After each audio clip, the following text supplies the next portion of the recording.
구정 명절 잘 지내고 계시죠? 명절 아침에 SNS에 이런 글이 올라왔습니다. 제목은 설 연휴 잔소리 메뉴판.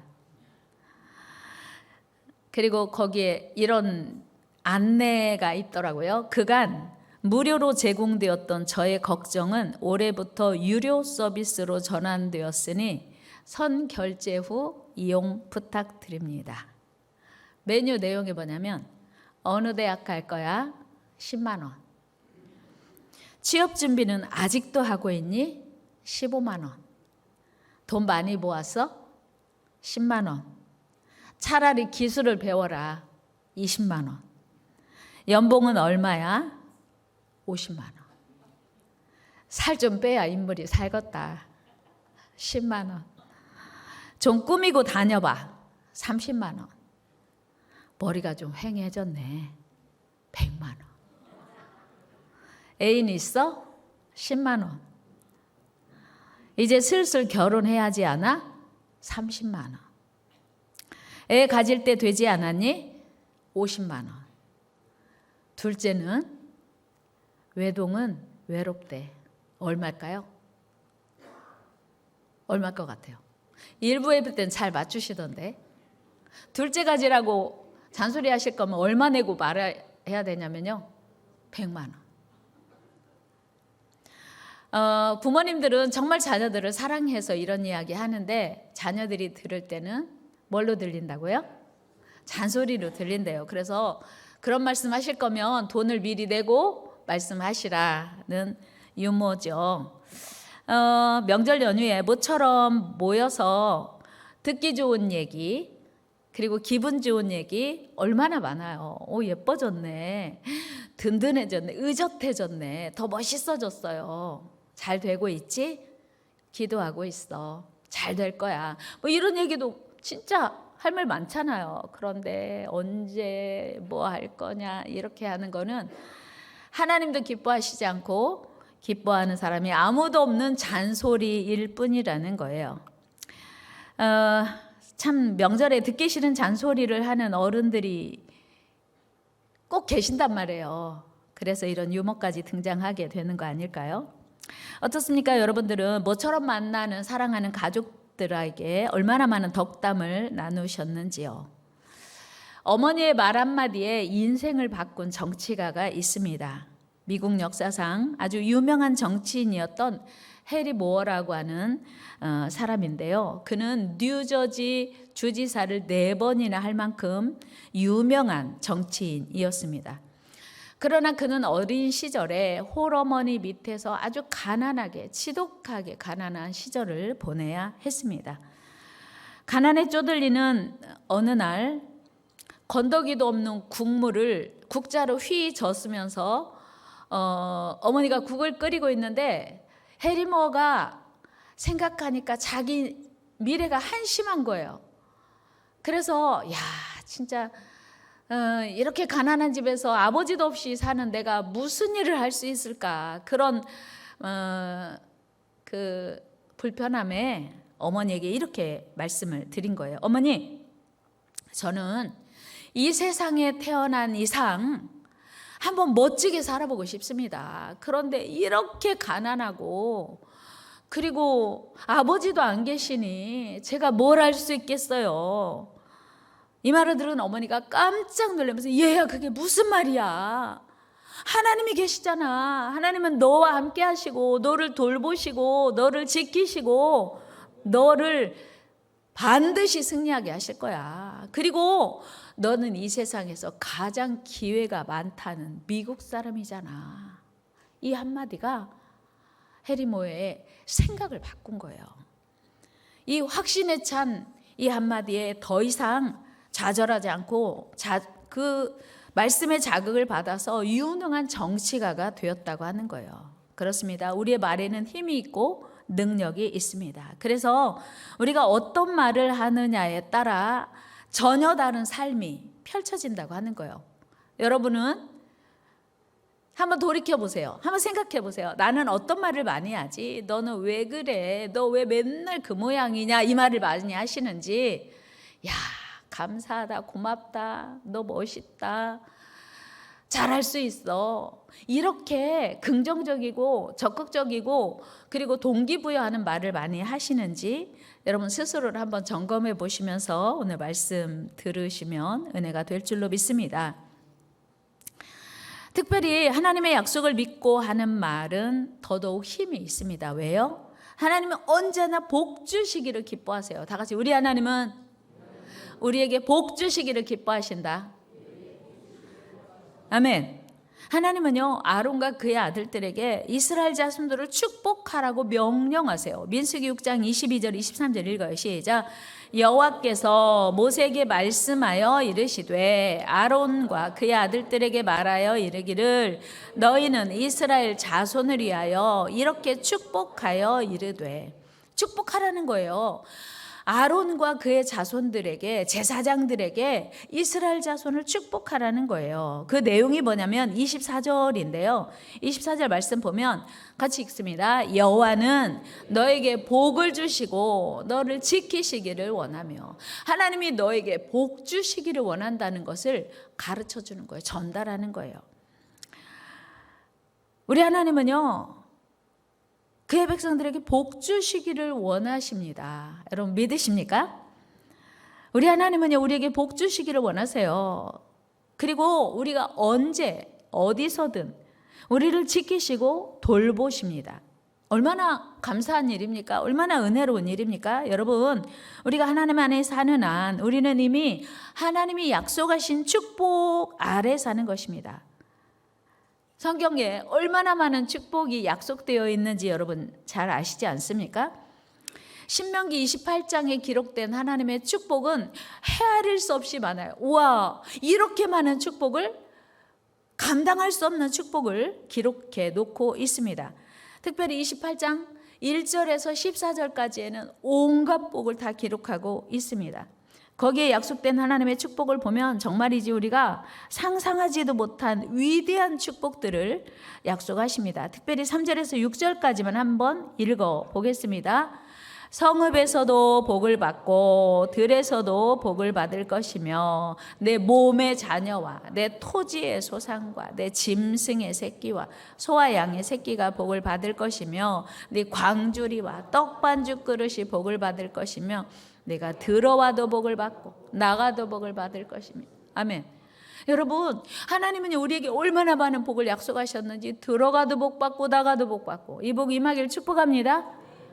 자녀가 복을 받고 생업이 복을 받고 심지어 짐승까지도 복을 받고 떡반죽 그릇이 복을 받는데, 이게 하나님의 마음이에요. 하나님의 본심, 하나님의 약속. 여러분 우리가 하나님 안에서 하나님의 말씀을 순종하고 지켜 살면 세계 모든 민족 위에 뛰어나게 하신대요. 그리고 우리가 거하는 곳이 성읍이든 들이든 거기서 복을 받을 것이며 심지어 우리의 생업, 후손, 우리의 가문의 복을 주신다고 약속을 하신 겁니다. 여러분 이는 하나님께서 우리의 걸음걸음을 동행하시며 축복하시고 책임지신다는 약속입니다. 이 정도면 우리 하나님은 그의 자녀들에게 얼마나 많은 복을 주고 싶어 하는지 여러분 아시겠죠? 그런데 오늘 본문에서 우리 하나님께서는 아론과 그의 아들들, 그 제사장들에게 축복을 명령하셨어요. 축복의 의무를 명령하십니다. 제사장들은요, 백성들의 죄를 사하는 속죄 사역만 하는 게 아니고 백성들에게 축복하는 의무가 있다는 것입니다. 또 제사장들은 백성들을 축복하며 그들에게 하나님의 은혜와 복을 전달할 책임이 있다는 거예요. 마찬가지로 오늘 우리 성도들에게는 축복의 의무가 주어졌어요. 이는 우리의 어떤 공로나 의의가 있어서가 아니고 우리의 모든 그 연약함 가운데서도 하나님의 은혜로운 성품 때문에 이제는 신약을 사는 우리는 예수 그리스도의 십자가 이후로 우리가 스스로 하나님 앞에 나아가서 죄 고백할 수도 있고, 우리는 지금 성전에 예배드리러 올 때 구약처럼 소나 양이나 짐승 가지고 오지 않습니다. 왜요? 예수 그리스도께서 단번에 속죄 제물 되어 주셨기 때문이에요.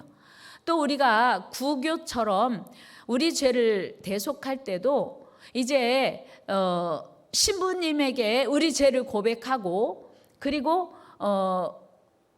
우리 죄를 용서받는 게 아니에요. 우리는 모두 내 죄를 스스로 하나님 앞에 고백할 수 있습니다. 이건 뭐냐면 우리가 제사장이라는 증거입니다. 우리 베드로전서 2장 9절 말씀 한번 같이 읽어봅니다. 시작.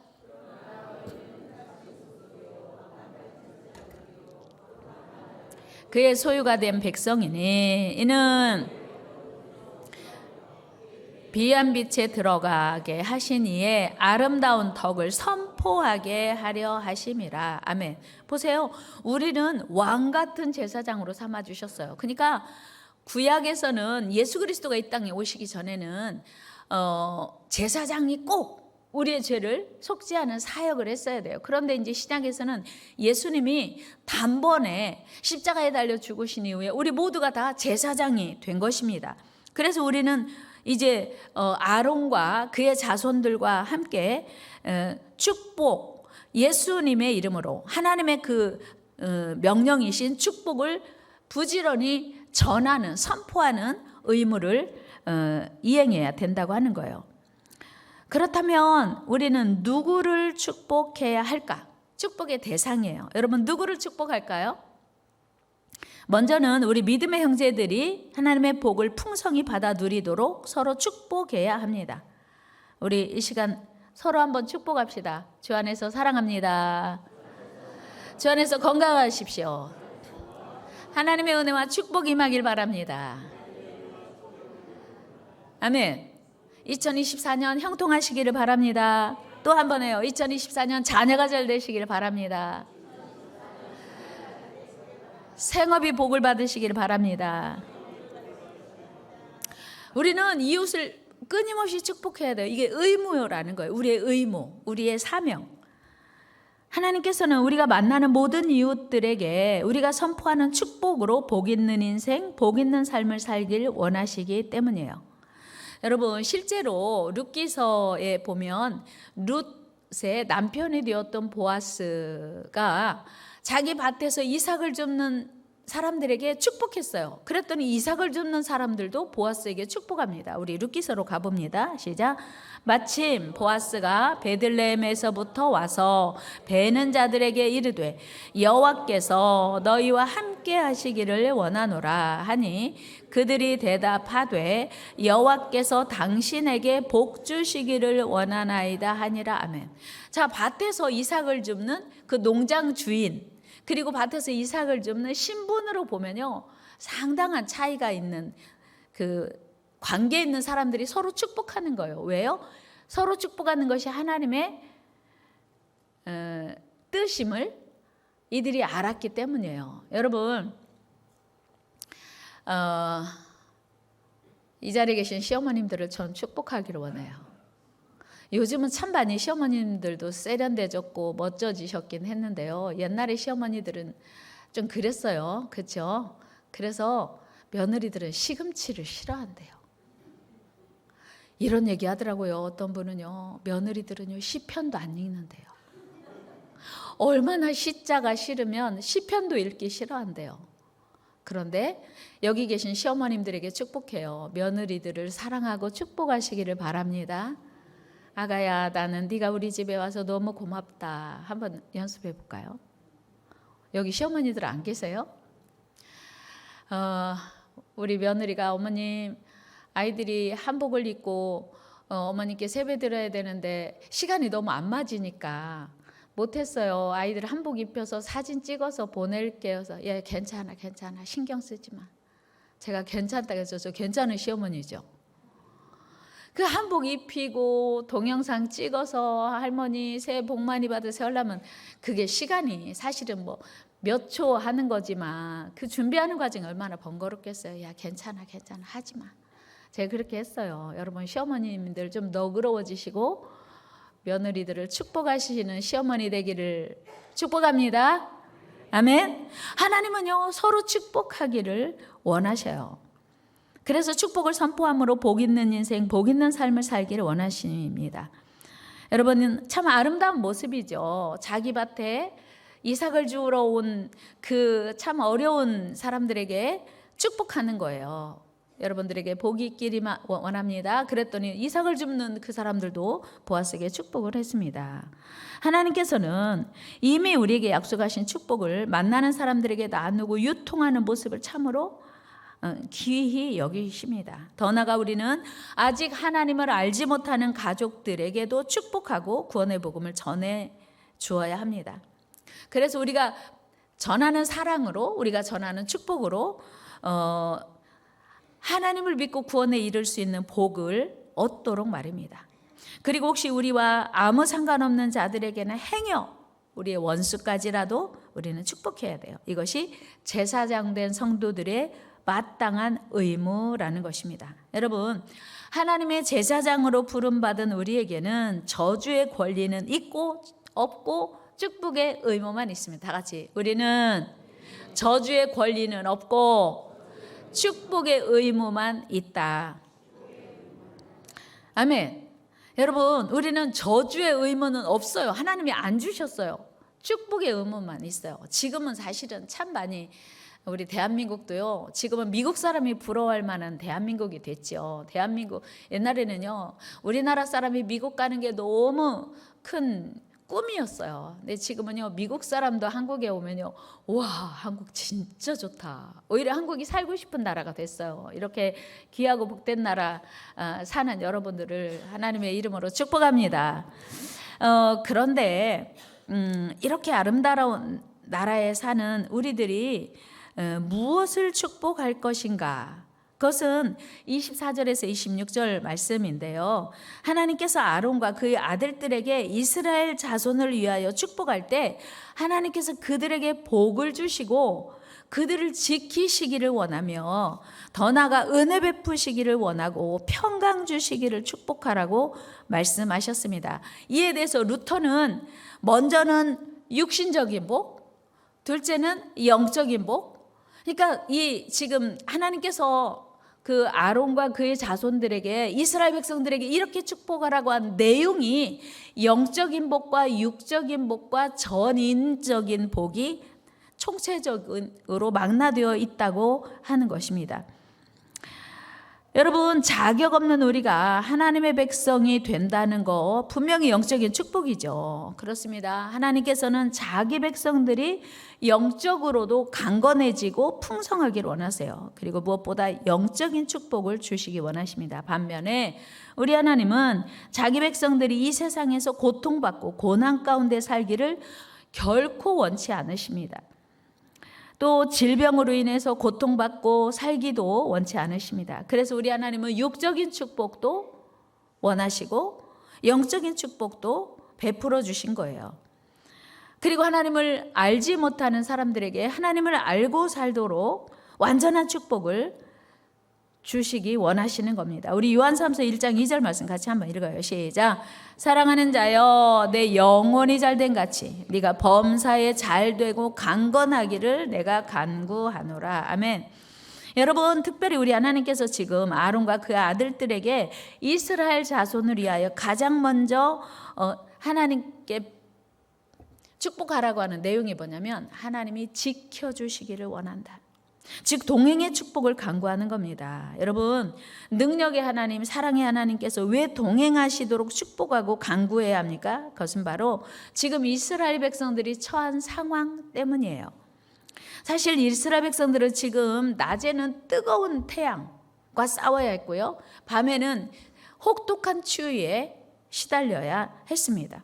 온갖 위험들이 그들의 생명을 위협하고 있는 광야를 행진하고 있기 때문이에요. 지금 이스라엘 백성들은 광야 그 길을 행진하고 있기 때문에 하나님께서 이스라엘 백성들을 내가 너와 함께 할 거야, 지켜줄 거야, 보호해 줄 거야 라고 축복하라는 거예요. 그리고 그들이 장차 들어가야 할 가나안 땅에는 강력한 무기로 무장한 가나안 족속들이 버티고 있었습니다. 그러나 그 위협적인 상황 앞에서 이스라엘 백성들은 변변한 무기 하나 없었고 제대로 된 군사훈련도 받지 못했습니다. 이런 상황에서 그들에게 가장 절실한 것이 무엇이었을까요? 그것은 그 모든 위험으로부터 보장받는 것, 보호받는 것, 그리고 자신들을 지켜줄 안전한 울타리, 필요했던 거예요. 이 모든 상황을 누구보다 잘 아시는 하나님께서는 아론과 그 아들들을 통해서 가장 먼저 하나님이 지키시고 보호하심을 축복하도록 하셨습니다. 여러분, 이런 하나님의 은혜는 그 옛날 이스라엘 자손들에게만 필요했을까요? 아니요. 오늘 이 시대를 살아가는 우리에게도 동일하게 필요한 은혜입니다. 과거 이스라엘 자손이 걸어가던 광야 못지않게 오늘 우리가 살고 있는 이 시대가 사실 힘들고 어려운 상황입니다. 아니, 어쩌면 그때보다 더 험하고 악한 상황일 수 있습니다. 사실 때때로 우리를 괴롭게 하는 경제적 어려움. 이번에 명절 여러분 지내면서 참 마음이 무거우셨을 것 같아요. 오이 한 개 2,000원이래요. 부추 한 단에 4,000원. 오이를 옛날에는 묶어놓고 팔았잖아요. 묶음으로. 근데 오이를 한 개씩 판대요. 너무 비싸니까 한 개 2,000원. 그러니까 적어도 그냥 전을 그냥 가족들이 먹을 만큼 부치려고 해도 식재료가 너무 비싸서 몇만 원을 시장을 봐도 가족들이 그냥 전 하나 먹는데도 넉넉하지 않은 상황인 거예요. 그러니 참 얼마나 마음이 무겁겠습니까? 뿐만 아니고 질병으로 인한 육체적인 어려움. 우리 성도님 중에도 이제 내일 모레 수술해야 하시는 분이 한 분도 계시고 지금도 여전히 병상에서 태어나지 못하고 명절 연휴 기간을 지내는 분들이 계십니다. 그런 얼마나 마음이 무겁고 힘들겠어요. 그러나 질병으로 인한 어려움은 차라리 수술하고 회복하면 되지라고 쉽게 생각할 수 있습니다. 우리가 사는 이 시대에서 도덕적으로 타락하고 방탕한 그런 상황에서 순결하고 바르게 하나님의 자녀로 살아가기 위해서 겪는 고통, 그리고 우리 성도들을 유혹하는 사탄의 시험으로부터 믿음을 지키는 것도 사실은 쉬운 일이 아닙니다. 그럼에도 불구하고 여러분 그 고난 중에도 결코 흔들리지 않고 신앙생활 해야 하기에 하나님 우리를 붙들어 주시고 동행하시고 도와주신다고 약속하는 거예요. 여러분 잘 견디시기를 축복합니다. 흔들리지 마시기를 축복합니다. 왜요? 우리에게는 누구보다 강력한 힘과 능력으로 우리를 지키시고 보호하시고 동행하시는 하나님이 계시기 때문이에요.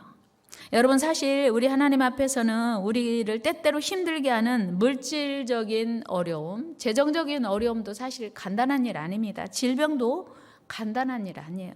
심지어 강력한 사탄의 역사도 간단한 일 아닙니다. 그러나 하나님 앞에서는 아무것도 아니라는 거예요. 하나님이 우리를 지키시고 함께 하시는 한 지금 당장은 힘들고 어려울 수 있지만 마침내 우리는 하나님의 도우심으로 승리할 수 있기 때문이에요. 우리 신명기 32장 10절 말씀 읽어요. 시작. 여호와께서 그를 황무지에서 짐승이 부르짖는 광야에서 만나시고 호위하시며 보호하시며 아멘. 여러분 우리 신체 부위 중에서 진짜 소중한 것은 하나님이 잘 이렇게 심장 이렇게 폐부가 중요하니까 갈비뼈로 보호해 놓으셨죠. 안속 깊숙이 넣어 주신 거예요. 그런데 눈동자도 보호막을 하셨어요. 그래서 눈에 먼지가 들어가든지 바람이 불어서 눈뜨기 불편하고 눈에 어떤 위해가 가해지면요 반드시 나도 모르는 사이에 눈을 깜빡거리면서 눈동자를 보호하세요. 그런데 하나님이 광야 황량한 곳에서 하나님이 우리를 눈동자처럼 지키신대요. 이 은혜가 여러분들에게 임하기를 축복합니다. 여러분들이 믿어주시기를 축복합니다. 하나님이 우리를 눈동자처럼 지키신다는 거예요. 여러분 이 험한 세상 사는 동안 하나님이 눈동자처럼 지키시는 은혜 그리고 그 축복을 누리는 저와 여러분 되기를 축복합니다. 뿐만 아니고 하나님은요 25절에서 은혜 베푸시기를 원한대요. 여러분 아론과 그의 아들들이 이스라엘 자손을 위하여 은혜 베푸시기를 축복하라는 것입니다. 여러분 지금 이스라엘 백성들은 아직 한 평의 땅도 차지하지 못했습니다. 광야 나그네 길을 가고 있는 거예요. 아니 한 평은 고사하고 아직 한 뼘의 땅도 차지하지 못한 상황입니다. 오직 하나님의 약속만을 붙들고 가나안을 향해서 가고 있습니다. 당장 먹을 양식도 없고 마실 물도 부족하고 하나님의 은혜가 아니고서는 생명을 보호하기도, 광야길을 걸어가기도 불가능한 상황이었습니다. 이런 상황에서 누구보다 잘 알고 계시는 하나님께서 아론과 그의 자손들에게 이스라엘 백성들을 축복하라는 거예요. 너희들 힘들지? 내가 도와줄게. 내가 함께 할게. 내가 보호해 줄 거야. 축복하라고 말씀하신 거예요. 그리고 실제로 우리 하나님께서는 이스라엘 백성들에게 그 약속대로 광야 40년을 변함없이 지켜주셨습니다. 그들이 배고플 때는 만나 내려주셨어요. 고기 먹고 싶다고 할 때는 메추라기를 또 지나가는 새때, 메추라기 떼를 내려서 고기 먹게 하셨습니다. 목이 마를 때는 반석에서 물을 내어서 목마름을 해결해 주셨습니다. 여러분, 이처럼 우리 하나님께서는 자기 백성이 부족할 때마다 풍성하게 채워주셨고 넘치게 공급하셨습니다. 한마디로 우리 하나님은 우리에게 은혜 베푸시기를 기뻐하시는 하나님이십니다. 여기까지 말씀을 들으면 목사님, 그런데 하나님이 왜 우리 가정에는 은혜를 안 주실까요? 왜 우리 가정은 축복을 안 주실까요? 왜 여전히 부족할까요? 이런 생각이 들 수 있어요. 하나님의 약속이 뭐냐면 너희 말이 내 귀에 들린 대로 내가 축복할 거야, 이거예요. 오늘 본문 말씀 맨 마지막에도 제사장들이, 아론과 그 자손들이 이스라엘 백성들을 축복할 때 내가 축복해 줄게 약속이에요. 민수기 14장 28절 말씀 보면요, 하나님의 약속이거든요. 같이 읽어요. 시작. 그들에게 이르기를 여호와의 말씀에 내 삶을 두고 맹세하노라. 너희 말이 내 귀에 들린 대로 내가 너희에게 행하리니. 아멘. 자, 우리가 하나님의 이 약속이 이렇게 많은데도 왜 우리 삶에 하나님의 약속이 풍성하게 이루어지지 않을까 의구심이 든다면 우리의 언어 생활을 한번 점검해 볼 필요가 있다고 하는 거예요. 하나님은 분명히 말씀하시기를 너희 말이 내 귀에 들린 대로 내가 행하신대요. 너희가 이스라엘 백성들을 축복한 대로 내가 축복하신다고 말씀하셨거든요. 그러니까 우리가 끊임없이 또 마태복음 7장에서 너희가 구하면 주신다 했어요. 그러니까 우리에게 필요한 모든 것들을 끊임없이 하나님께 구하고 그 구한 것들이 하나님께 귀에 상달되어서 응답된다고 하는 겁니다. 여러분, 우리 하나님은요, 아무리 많은 것을 구해도 결코 꾸짖지 않으시고 아무리 어려운 것을 구해도 외면하지 않으십니다. 오늘 본문 25절에 보니까 하나님은 그 얼굴을 향하여 너에게 비추신대요. 여러분, 얼굴을 우리를 향하여 비추신다고 하는 것은 사랑한다는 뜻입니까? 미워한다는 뜻입니까? 여러분, 보기 싫은 사람은 얼굴 보고 싶어요? 안 보고 싶어요? 안 보고 싶잖아요. 그러니까 내가 하나님의 얼굴을 나를 향하여 있다는 건 하나님이 나를 얼마나 사랑하시는가를 알게 되는 거예요. 하나님이 우리를 계속적으로 지금 우리에게 향하신다고 약속하셨습니다. 그래서 우리는 그 어떤 상황에서도 부지런히 축복을 선포하고 우리의 연약함을, 우리의 고통을 하나님께 부지런히 올려드려서 하나님이 들으신 대로 응답하실 수 있도록 우리는 하나님께 기도해야 돼요. 여러분, 상황이 어렵고 힘드십니까? 낙심하지 말고 주저앉지 말으시기를 바랍니다. 해리 보어는 아버지도 안 계셨고 가난했어요. 그런데 내가 기왕에 이 세상에 태어난 이상 나는 훌륭한 사람 되고 싶어요. 엄마가 무슨 소리야도 할 수 있어. 가난해도 할 수 있고 아빠 없어도 괜찮아. 하나님이 계시잖아. 이 믿음의 약속이 그의 인생을 바꿨다고 하는 거예요. 사랑하는 여러분, 우리 하나님은 우리에게 풍성한 은혜와 축복을 주시기 원하시는 사랑의 하나님입니다. 그리고 하나님의 이름으로 부지런히 축복을 선포하고 축복을 나누어야 돼요. 우리 서로 축복의 통로가 됩시다. 축복의 통로가 됩시다. 우리 옆 사람과 약속해요. 우리 축복의 통로가 됩시다. 결코 저주하지 맙시다. 우리는요, 저주할 의무는 없고 축복할 의무만 있습니다. 참 감사하게요, 우리 옛날에 어머님들이 욕을 참 잘했어요. 여러분, 옛날 어머님들 욕하신 거 기억 나시나요? 강대상에서 제가 재현하기도 부끄러울 만큼 진짜 심한 말도 안 되는 어떻게 사랑하는 자녀들에게 그런 욕을 했을까 싶거든요. 그런데 감사하게도 그 옛날에는 누런 코가 왜 이렇게 많이 나왔어요. 코가 나와서 옛날에는 휴지도 없고 코 나오면 엄마가 해결해요. 근데 그 코를 잡고 엄마가 뭐라고 하냐면 흥 해라. 흥 더 흥. 그래서 결국 오늘 우리에게 이런 은혜가 임한 줄로 믿습니다. 그 어머니가 마지막 한 흥해란 그것 때문에 오늘 사랑하는 여러분 이 명절에 마음이 조금 불편하고 좀 섭섭하고 그런 일이 있어도 서로를 축복하고 서로를 사랑하고 위로하고 그리고 미래를 다짐하는 그런 축복의 통로가 되는 저와 여러분 되기를 주의 이름으로 축원합니다. 하나님 감사합니다. 구정명절을 지나면서 사랑하는 가족들과 오랜만에 사랑의 기회, 축복의 기회를 허락하시니 감사합니다. 이 명절에 서로를 축복하고 마음껏 사랑하며 서로를 확인하는 서로가 하나임을 또 하나님의 축복의 자녀임을 확인하는 은혜로운 시간 되게 하여 주옵소서. 예수님의 이름으로 기도드리옵나이다. 아멘.